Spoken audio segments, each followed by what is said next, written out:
छत्तीसगढ़ी गाने देखने के लिए हमारे YouTube चैनल को सब्सक्राइब करें और नए अपडेट्स जानने के लिए बेल आइकन के बटन को क्लिक करें।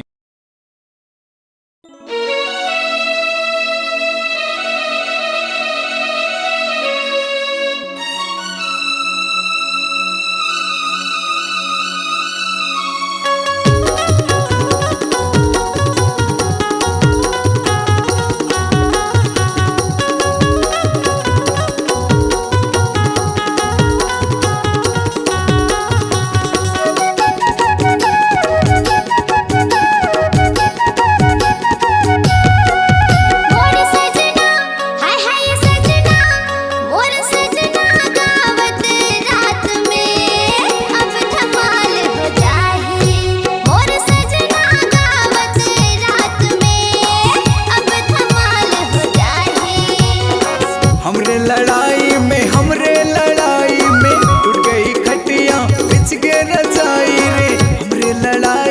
हमरे लड़ाई में टूट गई खटिया बिछ के रजाई रे। मोर सजनी हाय सजनी, मोर सजनी नाचत खाट में देख बवाल मचाही। मोर सजनी नाचत खाट में देख बवाल मचाही।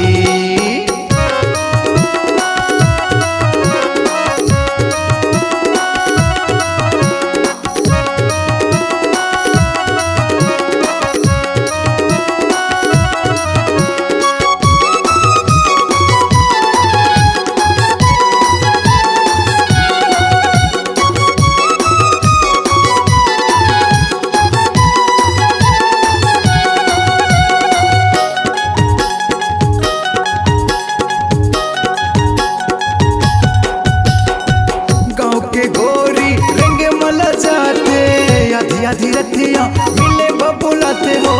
गाँव के छोरा माया पापा साथे सारी सारी रतिया नींद से जगाते हो। गाँव के गोरी रंगे मला जाते आधी आधी रतिया मिले बबुलाते हो।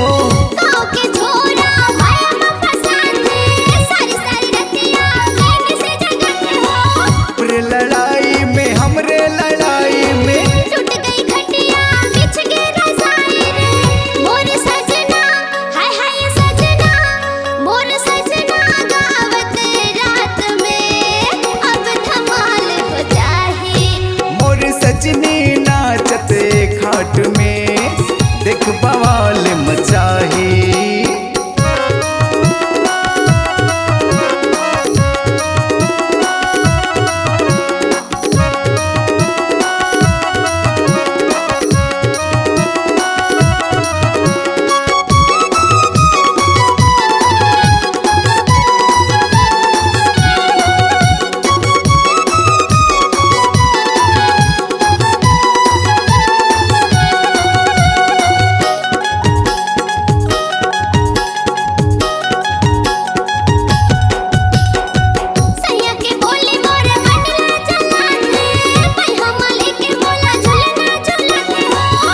सूरतिया मल्ला लुभाते देख के गोरी मोला चेहरा सजाते हो। सैया के बोले मोर मनला जलाते पैहा माले के मोला झुलना झुलाते हो। बोली सूरतिया मल्ला लुभाते देख के गोरी मोला चेहरा सजाते हो। हमरी लड़ाई में टूट गई खटिया बिछ के रजाई रे। मोर सजना हाय सजना, मोर सजना गावत रात में अब धमाल हो जाही। मोर सजना गावत रात में अब धमाल हो जाही। हमरे लड़ाई में टूट गई खटिया बिछ गई रजाई रे। हमरे लड़ाई में टूट गई खटिया बिछ गई रजाई रे।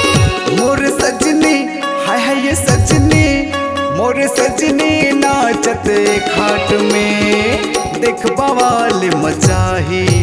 मोर सजना गावत रात में अब धमाल हो जाही।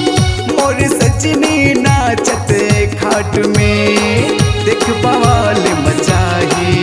मोर सजना गावत रात में अब धमाल हो जाही। मोर सजनी नाचत घाट में देख बवाल मचाही। मोर सजना गावत रात में अब धमाल हो जाही। आपकी आवाज ही आपकी पहचान है।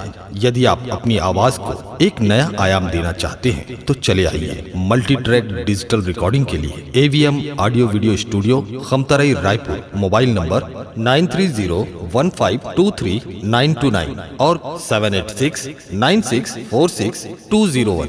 यदि आप नए एवं पुराने गीत सुनना चाहते हैं तो avmgana.com में जाकर गाना फ्री डाउनलोड करें और YouTube चैनल में AVM गाना और KK कैसेट्स को सब्सक्राइब करें।